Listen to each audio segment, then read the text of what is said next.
Kembali lagi kita dalam pembelajaran IPS dengan judul Faktor Pendorong dan Faktor Penghambat Mobilitas Sosial bersama Ibu Raya. Faktor pendorong mobilitas sosial. Faktor pendorong yang pertama faktor struktural, faktor individu, faktor sosial, faktor ekonomi, faktor politik, kemudahan dalam akses pendidikan. Faktor sosial merupakan salah satu faktor yang mempengaruhi mobilitas sosial dari luar individu. Faktor struktural terbagi atas A. Struktural terbuka dan struktural tertutup. Satu, struktur terbuka adalah semua masyarakat memiliki peluang yang sama untuk melakukan mobilitas sosial. Contoh, iklim demokrasi di Indonesia memberi kesempatan untuk meningkatkan status sosial. Struktur tertutup, tidak semua masyarakat memiliki peluang yang sama untuk melakukan mobilitas sosial.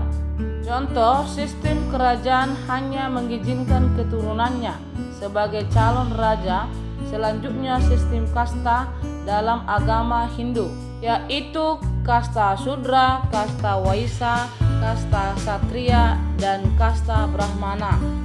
Dua, faktor individu, contohnya menang pengusaha rumah berbi. Pengusaha di sini menunjukkan adalah keadaan ekonomi. Contoh tersebut, menang pengusaha rumah berbi miniatur rumah yang bisnisnya digunakan anak-anak untuk boneka Barbie. Usaha lelaki asal Medan itu berhasil menembus pasar. Inilah contoh keadaan ekonomi.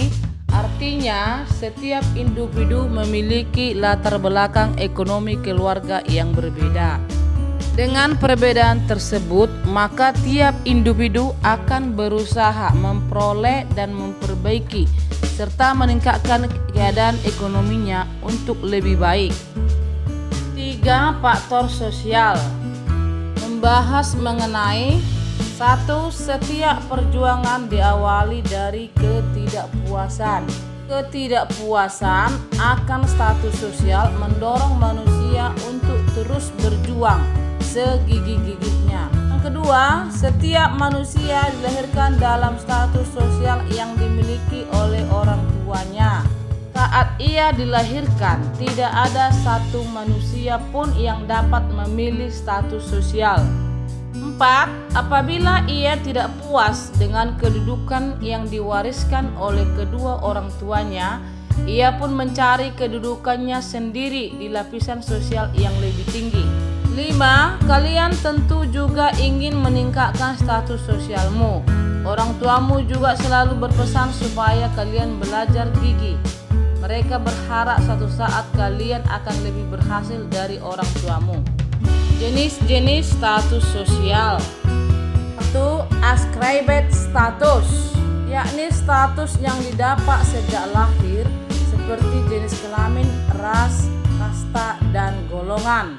Yang kedua, archived status adalah status sosial yang didapat seseorang karena kerja keras dan usaha yang dilakukan seperti pendidikan dan pekerjaan. Yang ketiga, assigned status adalah status yang diperoleh seseorang di dalam masyarakat yang bukan dibawa dari lahir, tetapi karena usaha dan kepercayaan masyarakat. Contoh, kepala suku, ketua adat, sesepuh. 4. Faktor ekonomi, yaitu keadaan ekonomi yang lebih baik, memudahkan individu dan kelompok melakukan mobilitas sosial. Faktor ekonomi melakukan beberapa tahapan. Pertama, pendidikan. Yang kedua, modal. Yang ketiga, kesempatan. Dan yang keempat, kesuksesan. Yang kelima adalah faktor politik, yaitu kondisi politik yang mendorong. 5. Faktor politik, yaitu kondisi politik yang stabil mendorong percepatan mobilitas sosial. Dengan tahapannya, politik stabil, ekonomi maju, mobilitas meningkat. 6. Kemudahan dalam akses pendidikan. yaitu pendidikan mudah diakses, masyarakat pendidikan tinggi, mobilitas mudah berubah. Faktor penghambat mobilitas sosial adalah: satu adalah kemiskinan. Bagi masyarakat miskin, mencapai status sosial tertentu merupakan hal yang sangat sulit. Salah satu penyebab kemiskinan adalah pendidikan yang rendah. Masyarakat yang berpendidikan rendah berpengaruh terhadap kualitas sumber daya manusia. Akibatnya tingkat kemudahan untuk mendapatkan pekerjaan terbatas. Yang kedua, diskriminasi.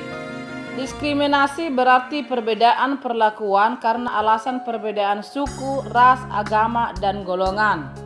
Pada masa penjajahan terjadi diskriminasi pemerintah Hindia Belanda terhadap masyarakat keturunan Eropa dan masyarakat Indonesia. Dalam memperoleh pendidikan, masyarakat Indonesia disediakan sekolah yang berkualitasnya berbeda dengan sekolah-sekolah untuk orang-orang Eropa. Hal ini tentu mempersulit mobilitas sosial rakyat Indonesia. Yang ketiga, pengaruh sosial kelas sosial. Artinya, proses ketika seorang anak belajar berpartisipasi menjadi anggota masyarakat. Contoh, anak-anak dari kelas ekonomi rendah cenderung hidup dalam lingkungan, nilai dan pola pikir yang umumnya dalam masyarakat kelas rendah. Pengaruh sosialisasi yang kuat dari lingkungan tersebut cenderung mengukuhkan sang anak untuk hidup dengan pola pikir masyarakat di lingkungannya. Oke, sampai di sini dulu pembelajaran kita pada pagi hari ini. Ibu ucapkan terima kasih banyak untuk anak-anak ibu. Selamat pagi. Ingat, jangan lupa di subscribe ya nak.